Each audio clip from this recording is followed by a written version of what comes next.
Welcome back to the channel, lads and ladies, and welcome to Shimakaze. But before we get into the meat and potatoes of the video, I have a question for you. What is best in life? Or what matters? What's good? Alright, you hold on to that one. Let's get into the Shimakaze. So, this is a ridiculous destroyer, and it is one of those vessels in War Thunder Naval, especially arcade, although, I mean, you can play this in RB if you really want to, but yet another reason that arcade is just the superior game mode for Naval is that torpedoes reload on a timer in this game mode, and that gives destroyers the ability to punch at or above their weight in situations where they would not normally be able to do so. You can keep on being relevant in the fight, and Shimakaze goes far beyond being relevant to being the meta-defining torpedo vessel of the game. There is nothing better, except you could make the argument for PT boats that have a lot of speed and really good torpedoes, but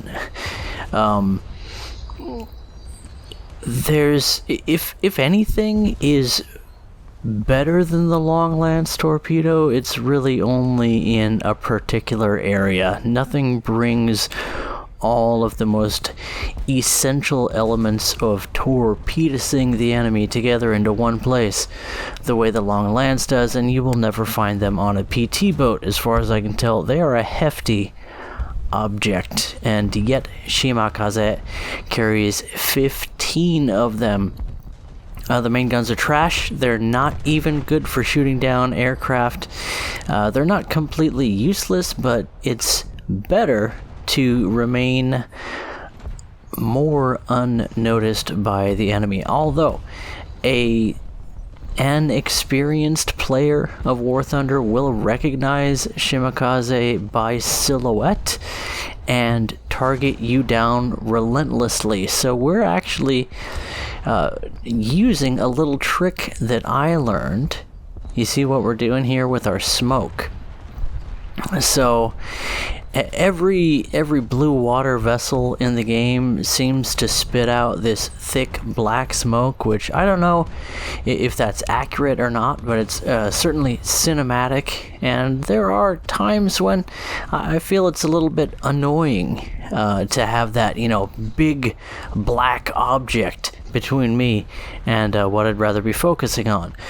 But there are some cases where this stain on the screen, because it is it's actually see-through smoke, you can see enemy tracers very distinctly through or against the backdrop, as the way things are rendered in War Thunder, of your black smoke. So you can look through the smoke to make enemy tracers show up, which can give you an idea of when you're being targeted long before shells will start falling around you, and it can even give you an idea of where those enemy shells are headed, although you're dealing with, multiple enemies firing from multiple weapons located on different parts of the ship. It can be a little bit difficult to tell exactly where, but you might know when to make that 45-degree turn that you were thinking about making. And speaking of turns, it sounds like I haven't caught up. My video is just super laggy, but that sounds like dodging torpedoes to me. So, did that do nothing? I'm pleased with the result, but I wanted to talk about how to Shimakaze in this video, and really a picture is worth 1,000 words, and once you get hooked on video, there's just no going back. So it took about 5 minutes for our torpedoes to reach the enemy, and boy howdy, are they reaching them now. So that's how to Shimakaze. Catch you in the next video. But there are a few things that I've demonstrated here that I'd like to dig more deeply into. Number one, you are a destroyer. You do not want to be the focus of the enemy team's attention, and yet, because we are a torpedo destroyer, there's two things we need to not be in between us and the enemy vessels. Number one, land, for obvious reasons. I have yet to be able to guide a torpedo through the terrain. How many kills am I going to pick up here? Tasty. The other thing you need to not have between you and the enemy, and this is kind of a bummer, but they will ruin your torpedo spreads, and that is allies. Thankfully, there is no torpedo team damage in arcade battles at this time, and God willing there never will be, because let's just say my oopsie finger is a little more twitchy than it really ought to be, and you just cannot account for the headless chicken strategies of either the bots that might make up half or more of your team, because this is still naval at the end of the day, or the subs that make up no, maybe not subs, just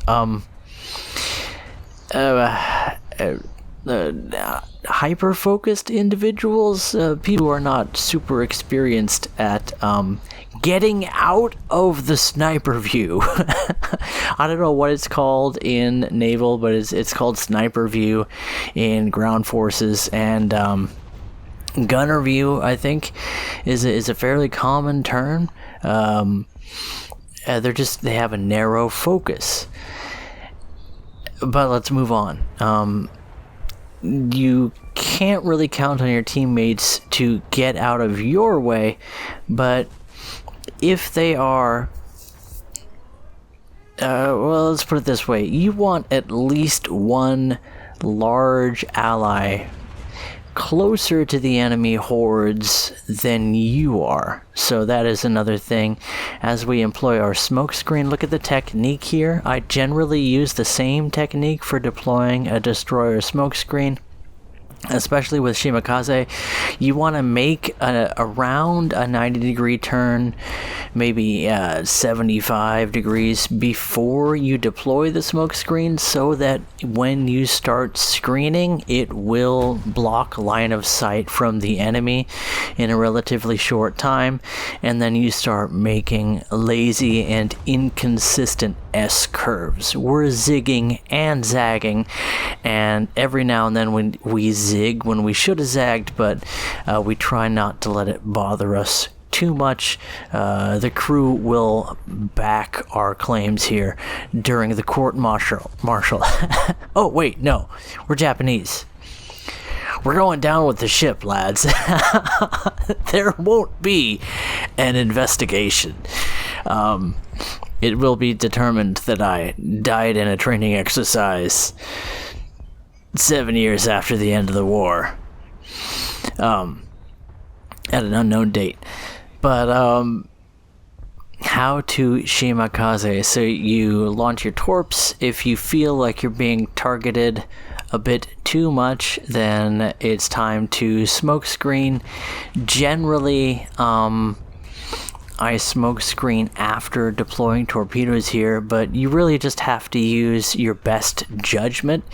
And you can see that I think in this battle we're going to be tandem launching our torpedoes outside of the assisted torpedo aiming mode here, and that just helps us to launch the torpedoes quickly in the general direction of the enemy. And because there's so many enemies concentrated in that area, to reference a previous video, that it just happens to be very close to their spawn.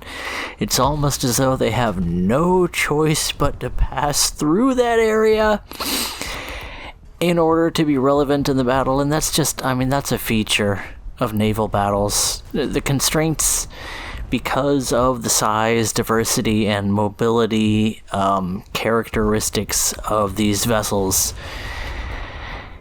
it's pretty much impossible to design an encounter that is fair and balanced and actually has things happening in this game. So there's going to be torpedo traps, and there's going to be ways to set your torpedo trap right outside the enemy spawn.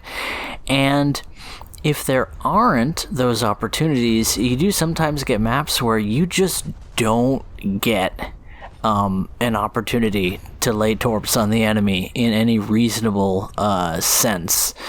You end up like knife fighting other ships in the shallows and trying not to beat yourself while you're just getting pummeled with long range cannon fire from literally everywhere. There are maps like that. Thankfully,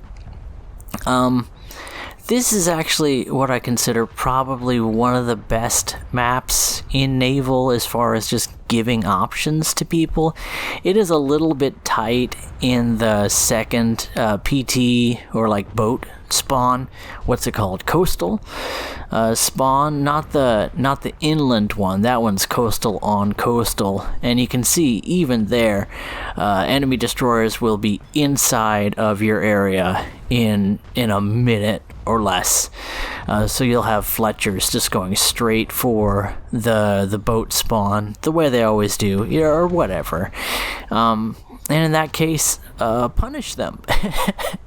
I know it can be kind of ridiculous, but there's ways to set traps for destroyers, and it's not easy, and it's generally not a fair trade. And again, that's Naval. You're gonna get shat on by things that are bigger than you. It's your job to make that process difficult for the enemy, not impossible. I guess I'm getting kind of off topic here. Have I covered all of the tips that I really wanted to give you about Shimakaze? I talked about laying torps in the general area of the enemy. That works especially well for the Shimakaze because you're launching 3 torps at a time, 5 times for 15 torpedoes, and that's a hell of a spread. You're gonna pick up something. And you saw early on we picked up like 4 or 5 kills. That's pretty gonzo. And that Cleveland there, it's doing more than just eating our torpedoes, it's also eating a lot of shots from the enemy. So yeah, I would prefer he wasn't there. I would prefer he was off to the side flanking, and I feel like that's not a good position for him to be. He's going to eat like 4 torps. So thanks, so long, and thanks for all the tanking you did for me. But it's better if you can position yourself. You really want to be off to the side of the majority of the enemy large ships, and of course torpedo destroyer. Your favorite targets are going to be those lumbering battleships, battle cruisers. It's so funny to target battleships because a lot of battleship players just park the ship because they know it's going to take 6 minutes of continuous effort for most enemy cannon fire to take them down, or a lucky hit. But maybe it doesn't take that much. But anyway, that's how to Shimakaze. There's a lot in positioning that you just kind of learn, and putting yourself in the right place and then getting the right map is important.